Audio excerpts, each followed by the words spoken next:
Good morning, happy Monday everybody. It's Michelle Lloyd here, founder of United Art Space.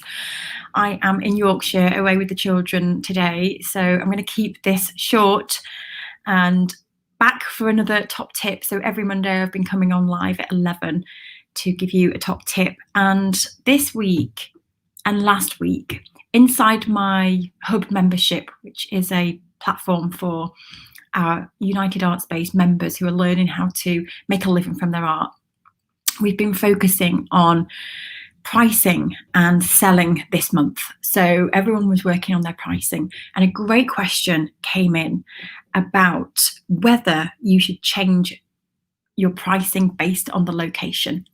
And this is a great question, and it's something that I see over and over again. So I thought I would quickly hop on today and answer this question, because the person who asked the question also said that what they tend to do is sell in markets and they sell in art fairs. And what they've noticed is that there's obviously a difference. So the people at the markets don't want to spend as much as the people at the art fairs. And so what they've been doing is adjusting the pricing and making the artwork a lower price point for the markets to fit the client. And this is something that I see happen often, and I don't recommend reducing your pricing to fit the location, and I'll just talk about why. So first of all, imagine if you've sold a piece of artwork online at a certain price, and then a week later you put it in the market for 20% or 50% less, and that person who bought your artwork happens to go on that market and see the artwork. They would feel really disappointed and be wishing that they'd seen it on the market instead, because they could have saved themselves some money. And you don't want your customers to feel disappointed. So that's one of the reasons, is to have consistency across your pricing so that you build trust. And the way to price your work is to price the individual pieces on the value that they are and not where they'll go. And galleries will do the same. So Sharon, for example, is a ceramic sculptor, and she has different places where she puts her work, and some places don't fetch as much as other places. But the work is consistent across all the galleries and all the locations. And what I advise doing instead, and this is what Sharon does, is she will adjust the work to fit the location. So if you have a market where you know your artwork sells, there's a great customer base there, but they're not willing to spend as much as online customers do, then create different artwork to fit that location. Now, that might be prints, it might be smaller pieces, but don't devalue your work to fit that location. Make other pieces to fit. And the same goes for the higher price point. So you might have work, Sharon has had this recently, where she has been found by a gallery and they have said, you know, we love your work, but we need it to be £1,000 more expensive because our customers spend a lot more on artwork.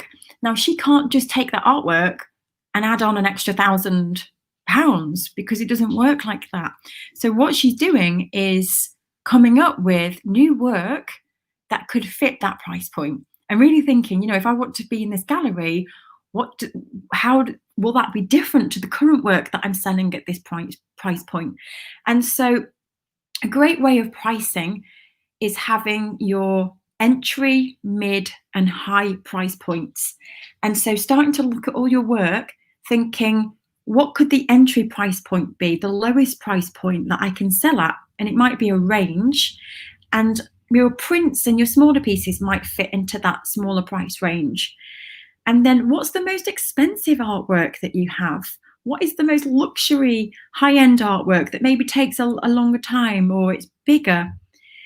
And then in the middle, you know, work out the low first and the highest first, and then what's in the middle.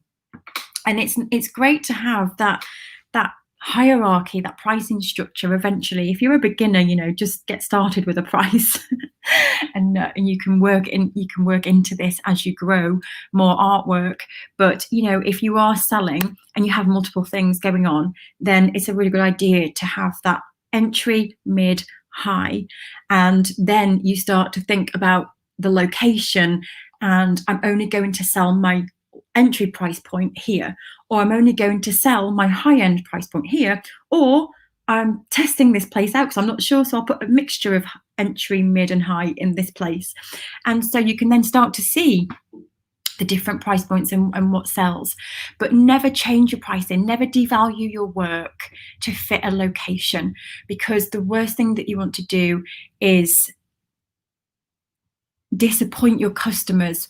And you want people to be confident in your pricing, and you want to be confident in your pricing, and work out the value and what the work is worth, and stick to that. Don't give in. I mean, there's so many different scenarios, so there aren't any hard and fast rules, but sometimes you can give a little bit of flexibility to come down on the price a little bit if people like haggling.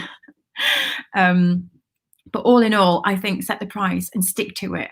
I'm much more in favor of setting your price and adding more value to a customer by offering a print as well, or something like that, rather than reducing down. Because I always think once you've set your pricing, be confident about that price. If someone's trying to haggle you, and you do come down, it shows that the price wasn't worth what it was originally, and they think, see, I shouldn't have paid that price because they came down. So I think if someone is trying to haggle you on price, it's great to say, that is the price. I can't come down on that price because that is what the artwork is worth. But you know what, I value your custom, and so I'm happy to add in something else. So it's better to do that than to reduce your pricing.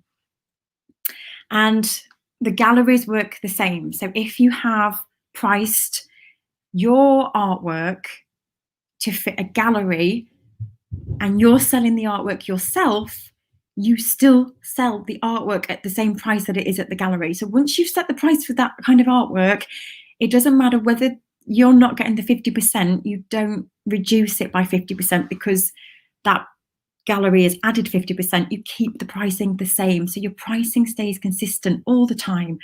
And it's easier for you, if you've quoted someone at a certain location, a certain price, and then they find you online, and then you all of a sudden give them a different price, it starts to get very confusing for yourself and also for your customers. So you just want to keep it consistent, keep it simple. This is my pricing. Do it with confidence. And as you grow, just make sure you have those differing price points so that you've got something to offer someone that can't afford your high price point. And it's great to have those alternatives to offer your customers if they can't afford the original prints, for example, or just something smaller. And Sharon does this. So if someone sees her high-end sculptures, and someone can't afford them, she will say, well, what is your budget?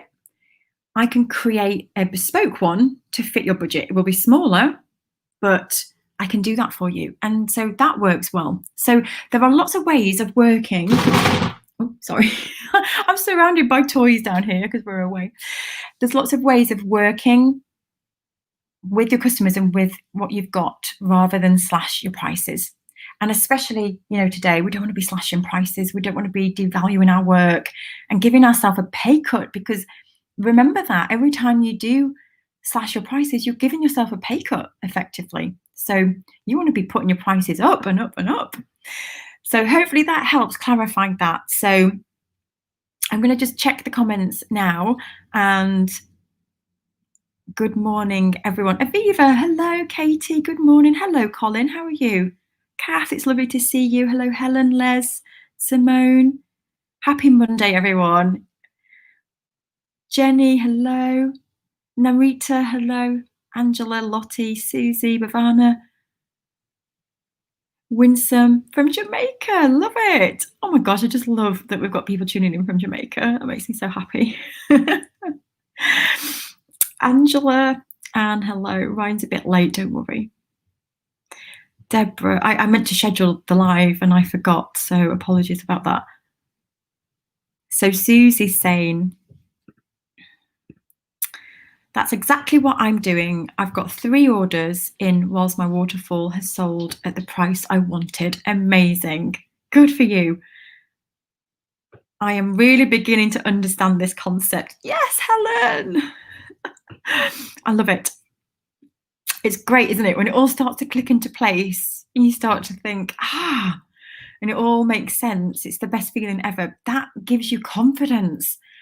You know, it's when you feel out of your depth, because there are so many moving parts when we're selling art. And, you know, this is why I do all of this, because artists are just that. They make.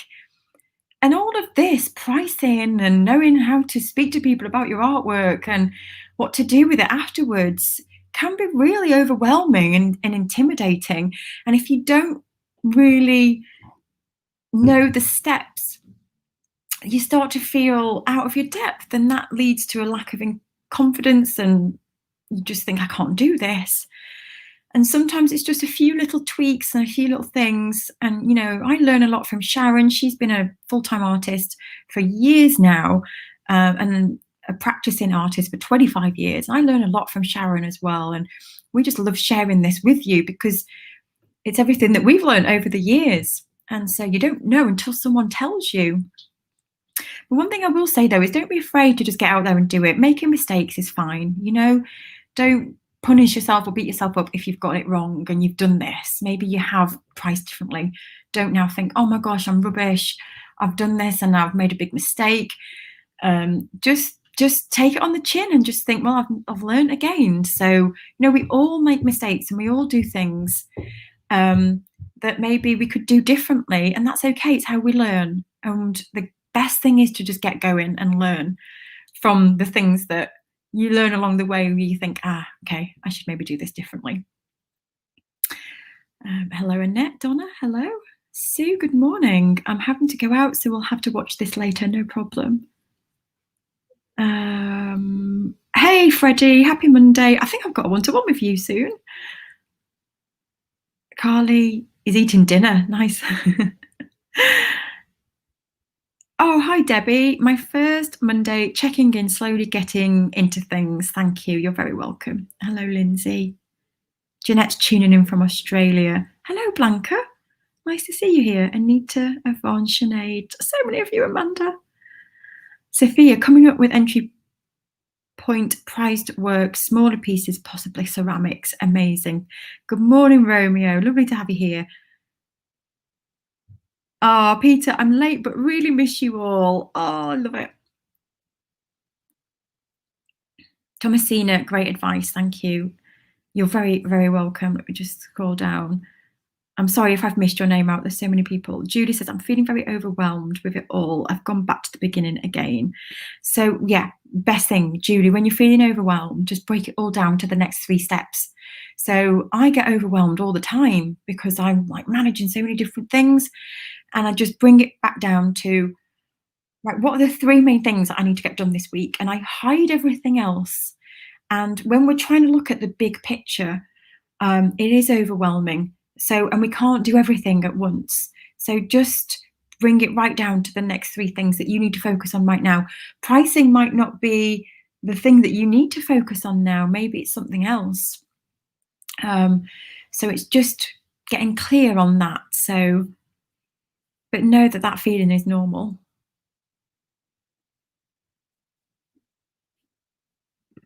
Tanya's saying, thank you so much. You've just answered all the questions I've had for so long. Woohoo! Thank you for an amazing week. You're very welcome. Jane says, I'm selling now at set prices depending on size of the work and framing options. I'm creating a collection of 15 paintings at the larger size to approach galleries with. Wonderful idea. What happens if I am successful and the gallery takes my work and they price my work much higher? Do I just hike up the prices of the existing work too? how do I explain this to current customers and followers? This is a great question, and it is something that happens sometimes. You know, if you find a gallery and the price point doesn't fit there, they might suggest, yeah, we need to put the pricing up, but a good gallery will work with you on that. And so you're right, you need to then look at all your work, and it really does depend on the jump in price that the gallery is suggesting. So you have to start there first, and then you've got to go back and look at all your other work and start to ask yourself, do I need to put the prices up for these pieces now? Is there a big difference between these pieces? And start to adjust. So it really does depend on that increase in price. And so if you can justify, you know, you might be able to sell some of the pieces that are unframed, for example. So it's looking at the price point and what the value is and readjusting. But, you know, remember as well that if you are selling, putting your prices up by 10 to 15% isn't that noticeable to your customers, but it is a big impact to you overall. So, you know, 10 to 15% is quite a small increase. So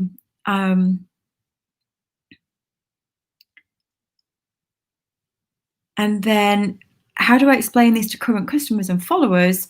You know, if you're just putting your prices up by 10, 15, even 20%, you don't really need to announce that. It just goes up. And you can say, you know, my pricing is going up. I'm really excited. I've got, you know, I'm going to be represented by a gallery and my pricing is going up. It's such great news. You know, if you want to get the older collection, you know, don't want to say older collection, but this collection at this price before it goes up, you know, if you've got an email list, for example, you could message out your people and say, my pricing's going up next month. So this is the last chance to get my artwork at this price. That's a nice way. It's very genuine. It's very honest.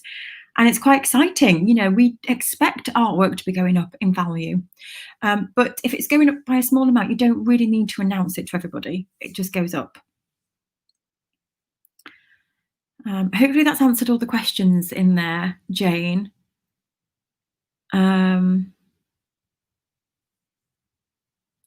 So think about the percentage of it. If it's going up by 50%, that is quite a big jump. So you would just need to just check, you know, with the pricing lessons over inside the hub, when you put the prices up of the other works by 50% or 100% or whatever it is, in line with the gallery, you need to just check those works and make sure that, you know, when we research the places and locations, that it still fits. Hopefully that makes sense. But it's exciting. Roxanne, I am feeling overwhelmed myself. So break it right down. You don't have to do the big picture. Just focus on the next 3 steps. Just do that all the time. What are the 3 things that I need to do this week? And just eliminate everything else. Eliminate all the noise, turn off distractions, hide all your to-do lists, and just focus on 3 things this week. That's what I do every single week because I've got so many things going on. And I just, every Monday, just like, what are the 3 things that I need to do this week? And everything else is on the side. But it is overwhelming when we're looking at everything and all the moving parts of being an artist. It is overwhelming. Good morning, Glenn. I enjoyed the studio session on Friday. Wonderful. It was really interesting seeing everyone working on their artwork. Isn't it amazing? I know. So for those who aren't inside the Hub membership that I have, we have a studio session every Friday and we all go on a Zoom and we can all see each other working in our own little spaces. You know, some people are at home on the dining table and some people are in their studios, and it's just really lovely. So people from all around the world, it's really nice. So it was nice to see you there, Glenn.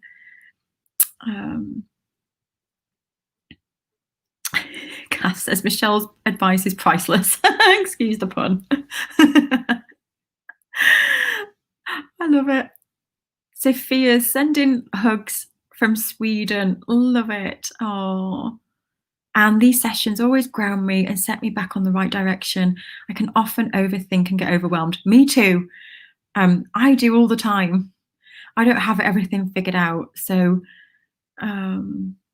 oh yes, Ryan, I need to get out of the habit of doing mates rates. Yes. Soyanka, hello. Debbie's tuning in from Wales. You have so much awesome advice every time. Thank you. You're welcome. You're so welcome. I've been doing this a long time now, so I know all the questions that come up, and I'm always listening and watching what artists are doing. How do you work out an hourly artist rate to calculate pricing? Simone, are you inside the hub? Because if you are, there's whole lessons inside there to answer that question. It's not something I can answer in a few minutes. It's so it is pretty complicated. Just trying to get your head around the moving parts.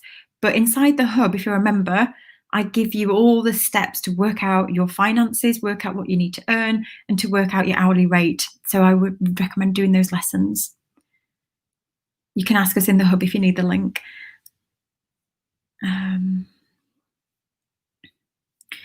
Romeo says, my originals are just sketches on paper. The final result, I use Photoshop to add background, etc. So most of my work will be prints. Can prints sell for as much, or is it originals that go for the higher price?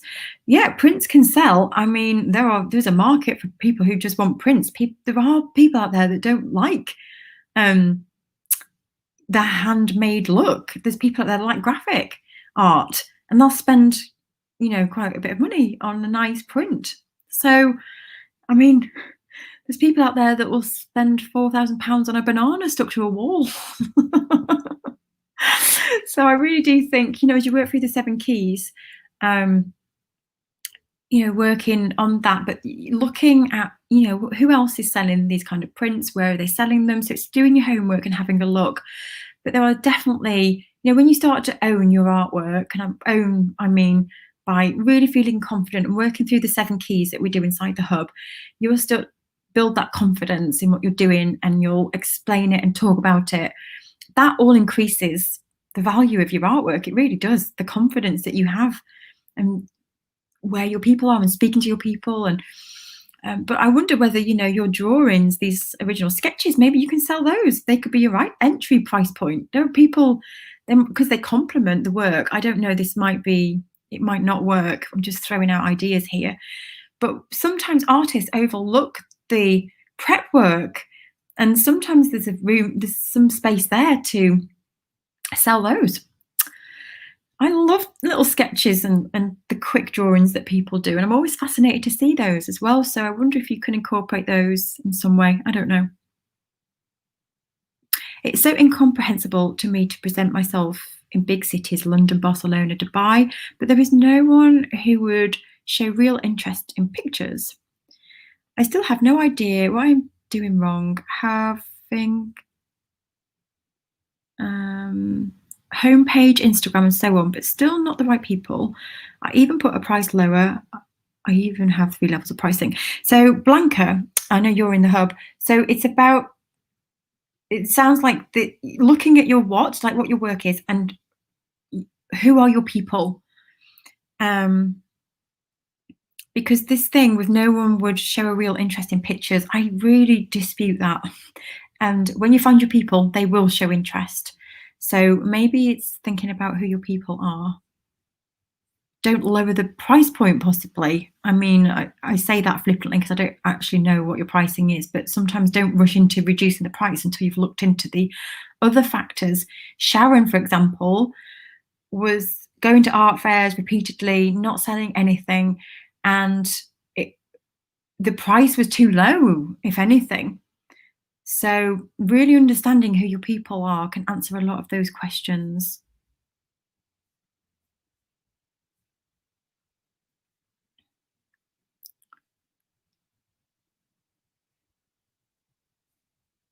Oh yeah, great. Thank you, Aviva, for reminding people. There's no studio session on Friday. This is for my hub members, because I'm away. I was going to try and do it, but I don't think I'm going to be able to access Wi-Fi. So there'll be a post inside the group for us all to check in with each other on what we're making, so I can still keep in touch with you all on Friday. Oh, I love it. Ryan, thanks for this session. I wasn't feeling like picking up a brush today, so now I think I could just about do it. Go and pick up the brush, Ryan.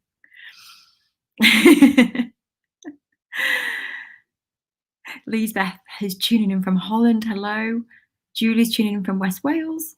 Oh, I'm working on my first commission and now my dad has commissioned me. That's lovely. I'm still a bit stuck on my who. It will come. I'm just going to check now and I need to head. I'm in York at the moment. Love from Ireland. Hello, Kemi. I meant to post here that shortly after the workshops, I sold 5 paintings on the same day. Oh my gosh. These were my free workshops that I did not long ago, introducing people to the 7 keys. I found doing a series collection seemed to sell better than single pieces. I need to finish the workshops homework, though, as I'm not sure about pricing either, among other things. It's amazing. And yeah, the thing is, when you do collections, you'll find that some people like to buy 3 pieces, and some people like to buy repeatedly. They'll buy a piece from you, and then they might come back 3 weeks later to buy another piece because they've realised that there's another space in the home. People tend to buy multiples because it's the kind of artwork that they like and it complements. So collections just make sense. I'm so happy for you. That's amazing news.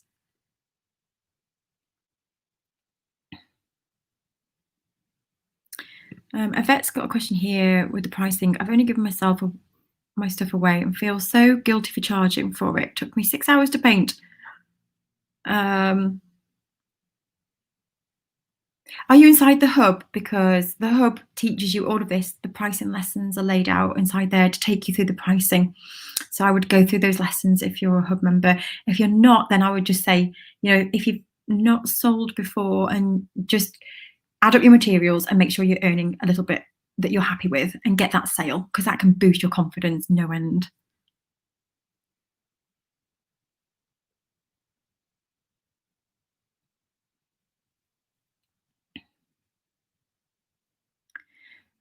Sorry. Let me just check. I will go.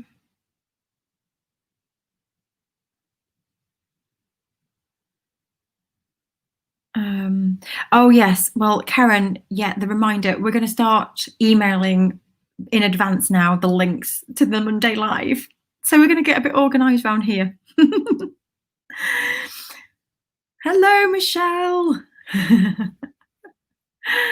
I'm glad you found my live, because I know sometimes that you struggle to find the link, so I'm really pleased that you found us today. Oh, Simone, you're in the hub, so you'll check. Amazing. Yeah, there's a highlights email that went out last week with all the links on, Simone, so you can go and check that out. Melissa's saying, I know this month is about pricing, but what about pricing our actual time? All the lessons are inside the hub. I've been asked about teaching one-off classes and have no idea what to charge. Same thing applies with the pricing lessons inside the hub, pricing anything. That's how I've priced all the courses that we do before. It's all the same. So the lessons inside the hub take you step by step through pricing. And it could be pricing courses, artwork, anything. Yeah, it's not really a break for me. It's the break for the kids. I'm working the whole time I'm here. I'm going to have a few days off at the end of August. Oh, Julie, thank you for inviting me to your farm. I'm literally chocker going to see friends, and I'm over York way, so it's quite far, because I know you're east, aren't you? So I don't think I'm going to be able to head over, but thank you so much. It's very kind. Okay. Oh, Michelle's got someone interested in her work. Amazing. That's so exciting. Lovely. Right. Well, thank you so much. I'm going to head now. So in a nutshell, keep your pricing consistent. And if you need to fluctuate prices, work on fluctuating what the actual work is. So how can you make it more affordable by making it smaller, or prints, or some way of changing it rather than slashing your prices. Don't give yourself a pay cut. Give yourself a pay rise. That's what I want you to do. So right, okay, I'm going to head now. Oh, there's a quick sneaky question that's just come in